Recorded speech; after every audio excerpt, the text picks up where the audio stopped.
Mr. President, the thing is that a lot of technology is being thrown into the market and governments are very keen to be on board. As you said, we want to be part of the race. But who is creating guardrails? Who is making sure that this is not causing harm? Because there is real harm being caused. I think that there should be global regulation.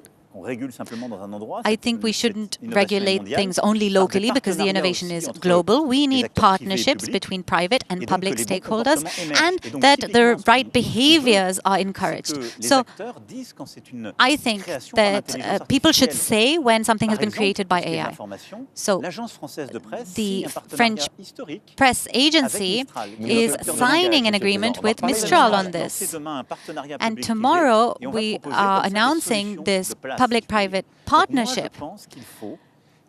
That's why I think that gradually we need to make sure that public and private players recontextualize all of this and that they say very clearly this is AI and this is not.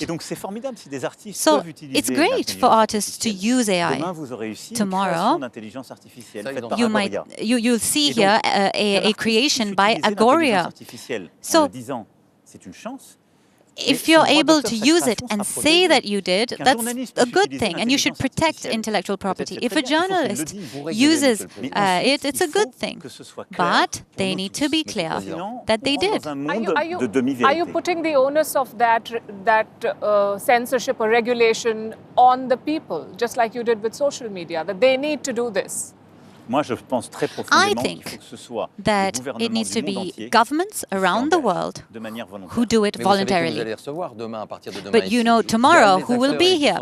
There will be political powers, but there'll also be tech players, and they've become states in their own right, in a way. Why was it so hard for social media to regulate social media? What would these people say? They would say, no, we don't want to regulate. And look what's happening in the US. You're right, and that's a challenge. What's the challenge for Europe? We all agree with what you're saying, but if you regulate before you innovate, then there's no innovation. You can say we have great regulation in Europe, but we don't have innovation. But sometimes a ban is not the answer. Yes, if we do that, we won't innovate, and that's the problem. So don't ban, but do regulate. Well, the first battle for us as Europeans is invest, invest, invest. And I hope we will talk about it, because we have very big announcements to make for France and Europe. But I also believe we need to regulate, and that is our fight on social media as well. In 2017, I fought against hate speech, anti-Semitism and racism on social media, and people defending terrorism on social media. Do you think it's being fast enough? No, it's not. But in 2017, with Theresa May, after the terrorist attacks, everybody said, free speech, let's not regulate. But then there was the Christchurch terrorist attack, where using social media, a terrorist filmed the attack. And here in Paris in 2019, we launched the Christchurch call, and we succeeded. Within 1 hour, we could remove terrorist content, even on American platforms. So social media today is safer because they have removed fact checkers. So with all of that you've done. Now you're talking about something a little different. One, we managed what we call the golden hour, which means that within 1 hour we can remove terrorist content.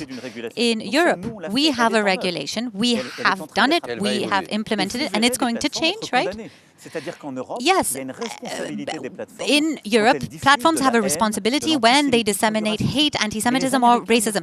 But the US is not doing it. The Chinese are not doing it. India is still thinking about it. So actually, we're at the cutting edge in Europe.